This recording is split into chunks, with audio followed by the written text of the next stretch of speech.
Welcome to the Banker Lamp. Please enjoy the video. You begin by identifying the random variable and its distribution, because knowing discrete versus continuous changes the method. Write down the PMF or PDFF x and the exact domain. This tells you where to integrate or sum.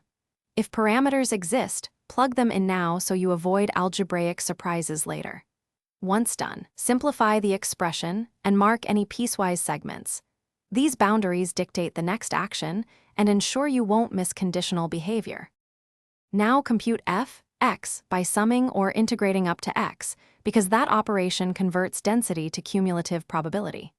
For continuous cases, integrate ft from negative infinity to x, using substitution or known antiderivatives. For discrete, sum p x equals k for all k less or equal to x explicitly.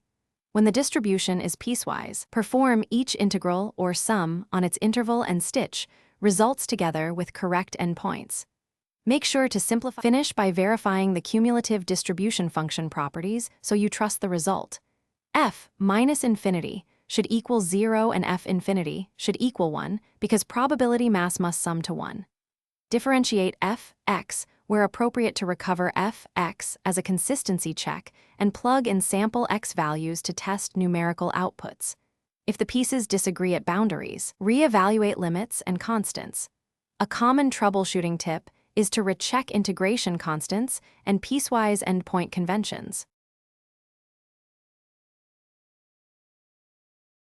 Thanks for watching. If this was helpful, leave a like and consider subscribing. See you next time.